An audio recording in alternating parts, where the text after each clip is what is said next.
పుట్టా మధు గారు. పుట్టా మధు గారు అనగానే చాలామంది ఏదో రాజకీయ నాయకులని కాకుండా ఇది పెద్ద విలన్ అని క్యారెక్టర్ చూపిస్తారు. కానీ మీరు చూస్తే చక్కగా సాఫ్ట్‌వేర్ ఇంజినీర్ లాగా మీరు కనిపిస్తుంటారు. ఇటీవల కాలంలో జరిగిన వామనరావు గారు దంపతుల హత్య కేసులో మీ పేరు మరొకసారి మారుమోగడం.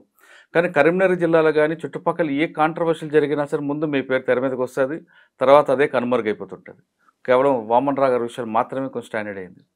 సరే ఆ విషయం కాసేపు పక్కన పెడితే పుట్టా మధు గారు కరీంనగర్, మందిని ఆ ప్రాంతంలో ఉన్నప్పుడు, మందిని హెడ్ క్వార్టర్‌లో ఉన్నప్పుడు గానీ, ఒకప్పుడు నక్సల్స్ ప్రభావిత ప్రాంతం చాలా విపరీతంగా ఉండేది. అంటే మీకు ఎఫెక్ట్ కాకపోయినా చుట్టుపక్కల అంతా ఉండేది. ఎక్కువ వరంగల్ లేదా కరీంనగర్. ఈ 2 ప్రాంతాల్లో నక్సల్స్ కంట్రోల్ చేయడంలో అప్పుడున్న ప్రభుత్వం చేసిన పథకాలు కిందకి తీసుకెళ్ళడం విషయంలో గానీ, ఏ ఆఫీసర్ టైంలో బాగా జరిగింది? పుట్టా మధు గారు రాజకీయ నాయకుడిగా ఎదగడానికి ప్రధాన కారణం ఏంటి? ఈ వివాదాల చుట్టూ మీ చుట్టూ తిరుగుతున్నాయా? లేదా మీరే ఆ వివాదాల చుట్టూ తిరుగుతారా? ఈ విషయం 3 ప్రశ్నలకు సమాధానం చెప్పే ముందు పుట్టా మధు గారి కుటుంబ నేపథ్యం ఇటువైపు రావడానికి ప్రధాన కారణం. చాలా సంతోషమైన విషయం ఏంటంటే, మీరు చూడ్డానికి ఏమో చాలా బాగా కనబడుతుర్రు. మాటలు మీ మీద వచ్చే విషయాలను వింటేనేమో చాలా విచిత్రంగా ఉన్నాయనేది చాలా మంచి ముందే మీ ప్రశ్ననే నన్ను చాలా ఆనందపరిచింది. Thank you. నేను అనేక టీవీలను అడుగుతున్నా, అనేక మీడియా సంస్థలను అడుగుతున్నా. ప్రతిరోజు ఏ ఆధారం లేని ప్రశ్నలు వేయడం కన్నా మాలాంటి వాళ్ళం మామూలు మధ్యతరగతి కుటుంబంలో పుట్టి ఎమ్మెల్యే కాగలగడం అనేది భారతదేశ ప్రజాస్వామ్య సిస్టంలో ఈ ప్రజాస్వామ్యంలో అనేక లొసుకులు ఉండి ఆ లొసుకులలో అగ్రవర్ణ స్థానాలలో అంటే ఓసీ జనరల్ స్థానాలలో ఒక బీసీగా అట్టడుగునున్నటువంటి వర్గాల నుంచి పైకి రావడమే ఒక అద్భుతమైన విషయాన్ని ఎవ్వరు కూడా బయటికి తీసుకొస్తలేరు. అసలు అది నాలాంటి జరిగే పని కూడా కాదండి. ఎందుకంటే రాజకీయంగా సపోర్ట్ ఉన్న కుటుంబాల నుంచి వచ్చిన వాళ్ళు ఎక్కువ కనిపిస్తారు.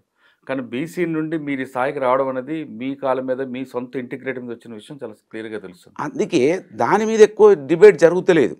అవసరం లేని వాటి గురించి, ఆధారం లేని వాటి గురించే ప్రతి టీవీ వాళ్ళు నన్ను ప్రశ్నిస్తూ ఉన్నారు, బాధిస్తూ ఉన్నారు. కరీంనగర్‌లో ఏ క్రైమ్ జరిగినా మీరే ఉన్నారు అది మీరు చూడండి, ఏ క్రైమ్ జరిగినా నా మీదనే చూపించి ఏ క్రైమ్లో కూడా నన్ను ముద్దాయిగా ఇప్పటి వరకు నిర్ధారించలేకపోవడం. అంటే ఈ రోజు కాదు, ఆ రోజు తెలుగుదేశం గవర్నమెంట్ ఉన్నప్పుడు నా మీద ఆరోపణలు వచ్చినాయి. ఆ రోజు నేను కాంగ్రెస్ పార్టీలో ఉండి కాంగ్రెస్ పార్టీ నుంచి బయటికి వచ్చిన తర్వాత ఆరోపణలు వచ్చినాయి. ఇప్పటి వరకు కూడా ఏ ఆధారం లేదు.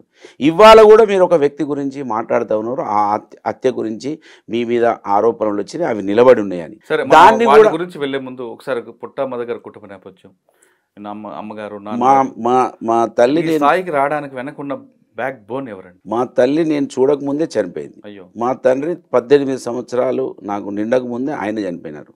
నేను మా అన్నయ్య మా అక్కయ్యలు తర్వాత నాకు చాలామంది అన్ని కులాలకు సంబంధించిన మిత్ర బృందం వాళ్ళ సహకారంతో నేను పైకి వచ్చిన. మాది చాలా మధ్యతరగతి కుటుంబం, వ్యవసాయ కుటుంబం. అక్కడి నుంచి మేము పైకి వచ్చినాం. దాని ద్వారా ఇవాళ ఈ స్థాయికి వచ్చినాము. మాకు ఏ రాజకీయ నేపథ్యం లేదు. ఇవాళ నేను స్టూడెంట్ ఆర్గనైజేషన్ నుంచే లీడర్ని. అంటే హై స్కూల్లో ఎలక్టెడ్ ప్రెసిడెంట్ నేను. 87, 88లో అప్పుడు ఎన్నికలు ఉండేవి కాలేజీలలో, స్కూళ్ళల్లో, మీకు కూడా తెలిసి ఉంటుంది. ఆ ఎన్నికలలో గెలుపొందినటువంటి వ్యక్తిని. మా మంత్రిలో ఆ రోజు ఏబీవీపీ అండ్ ఎన్ఎస్యుఐ అంటే నేను వచ్చే వరకు లేవు, అవి ఆర్ఎస్యు కూడా ఉండే. ఆర్ఎస్యు, పీడిఎస్యు, మా మంత్రిలో ఎక్కువ ఆర్ఎస్యు, ఏబీవీపీ ఈ రెండింటి మధ్యలో ఘర్షణ ఉండే.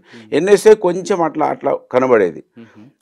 అక్కడ నేను అక్కడ ఏబీవీపీ వాళ్ళు కొంత వాళ్ళ యొక్క హరాస్మెంట్ను చూసి ఆ హరాస్మెంట్ను ఖండించి నేను నాయకునిగా ఎదిగిన. నాకెవ్వరు ముందు నేను ఈ పార్టీ ఆ పార్టీ కాదు, స్వతహాగా ఏ పార్టీ లేకుండానే ఫస్ట్గా నేను నాయకునిగా వచ్చి ఆ తర్వాతనే నేను ఎన్ఎస్ఏలో జాయిన్ అయ్యి ఆ తర్వాత కాంగ్రెస్ నుంచి ఇట్లా రకరకాల పార్టీలలో తిరుగుకుంటూ ఎమ్మెల్యే, జిల్లా పరిషత్ చైర్మన్గా నేను విధులు మొన్నటి వరకు కూడా పదవిలో ఉంటుంది. అంటే రాజకీయం వైపు రావాలని మీకు ఎవరైనా ప్రోద్బలం ఉందా? అక్కడ మా మంత్రిలో ఉన్నటువంటి స్థితిగతులు, మా మంత్రిని పట్టణంకు అన్ని గ్రామాల వాళ్ళు వచ్చి చదువుకునేవాళ్ళు, అక్కడ కిరాయిలకు ఉండేవాళ్ళు. మంత్రిలో ఒక కులాన్ని డామినేషన్ ఉండేది. ఆ డామినేషన్ ఉన్నటువంటి కులం అందరినీ అవమానపరిచేది, నానా చిత్రహింసలు గురి చేసేది. సో అక్కడ ఒక మంత్రిలో జరిగినటువంటి సంఘటనలో నన్ను అది చాలా బాధ పెట్టింది. ఆ సంఘటన అది ఒక కాలేజ్ గ్రౌండ్లో జరుగుతున్నటువంటి ఆట మధ్యలో వచ్చినటువంటి ఒక వ్యక్తిని అన్యాయంగా కొట్టడము.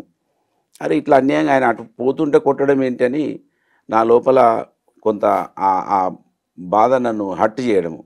దాని నుంచి నేను అక్కడ ఒక చిన్న గొడవ, ఆ గొడవలో వాళ్ళని నేను కొట్టడము, అరే వీళ్ళని కొట్టేటోళ్ళు ఎవరురా మంతిల్లా అని ఆ చర్చ జరగడము. అక్కడి నుంచి అరే ఎవడో పుట్టమొదట పలానా వాళ్ళని కొట్టిరట అంటే నేను కొన్ని పేర్లు తీసుకుంటలేరు, కొంత షార్ట్ కట్లో చెప్తున్నాను నేను. ఇక మరి అది ఏంద్రా వీడు వాళ్ళని ఎట్లా కొట్టిండు అని నన్ను ఆ రోజులలో మొత్తం ఊరంతా చేరు చూడడానికి, ఎవరురా పుట్టమదు అంటే పుట్రాయిలు ఇంకోటి కాట. మా నాన్న కూడా కొంత డేరింగ్ పర్సనే ఉండే, ఆయన ఆ రోజులలో దారకారే ఉండే, ఆయన కూడా రెబల్, చాలా రెబల్ ఇక జీన్స్ మీలో ఉన్నాయి కావచ్చు. నాలో రెండూ ఉన్నాయి, తండ్రి ఉన్నాయి తల్లి ఉన్నాయి, ఎవరికైనా అందరూ ఉంటాయి కావచ్చు, కానీ ఇద్దరి ఉన్నాయి నా దగ్గర. కనుకనే నేను ఈ స్థాయికి వచ్చిన. నాన్నగారి లాగా దార్కారు, మీ అమ్మగారి లాగా మెతకుతాను, మంచితనం, సేవా కార్యక్రమాలు అనేది మా అమ్మగారి లాగా. ఇవాళ ఆశ్చర్యం ఏంటంటే మంతిల్లో పుట్టమదని ఎప్పుడైనా మనం కన్విన్స్ చేయొచ్చురా, ఎప్పుడైతే మదర్ని ఏమన్నాడు, ఆయన దూరం ఉన్నంత మట్టుకే ఉంటుంది తప్ప ఆ పేరుంది నాకు. రౌడీ అని ఎంతమంది అయితే అంటారో అన్నం పెట్టేవాడని అంతేమంది అంటారు. కాంట్రడిక్షన్ ఉంటుంది నా లైఫ్లో, ఉంటుంది ప్రతి వ్యక్తికి ఉంటుంది. అందులో మీకు రెండు కనిపిస్తున్నాయి, కనబడుతున్నాయి లైవ్లో. Thank you. సో ఇది మా లైఫ్ స్టైల్లో బ్యాక్గ్రౌండ్గా వచ్చిన. రాజకీయాల్లోకి వచ్చిన తర్వాత మీ కార్యక్రమం ఎలా ఏ విధంగా వెళ్ళింది, మీ జర్నీ ఎలా సాగిందండి ఈ రోజు వరకు? అంటే నా జర్నీలో అనేక ఆటంకాలు వచ్చినాయి, అనేక ఇబ్బందులు అయినాయి. కానీ నేను అనుకున్నదైతే సాధించిన.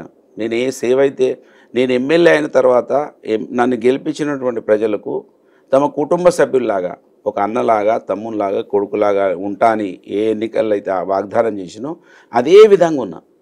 నా భార్యను అక్కడనే ప్రజలలో పెట్టిన, హైదరాబాద్లో నా ఇల్లుంటే ప్రజల కోసమే ఉంచిన, నా కొడుకునో బిడ్డనో అక్కడ ఇంట్లో ఉంచలేదు, వాళ్ళ కోసం అంబులెన్సులు పెట్టిన, సేవా కార్యక్రమాలు చేసిన, అనేకం చేసిన. సో ప్రజలకు అది అర్థం కాలేదు, నన్ను అర్థం చేసుకోలేదు, నా మీద కొంత అయ్యో మావోడైండని బాధపడ్డరా, ఈర్ష్య పెంచుకున్నారో తెలియదు. కానీ నేనైతే ఏదైతే చెప్పినో ఆ విధంగానే నేను భావిస్తున్నా. ఇవాళ కూడా నాకు ఆ పర్సంటేజ్ మార్కులు ఉన్నాయి. ఇంత గాడుపులో కూడా 2018లో 2023లో కాంగ్రెస్ గాడుపు వచ్చింది మొత్తం గోదావరి బెల్ట్ అంతా, కానీ నా ఓట్ పర్సంటేజ్ ఎక్కడ తగ్గలేదు.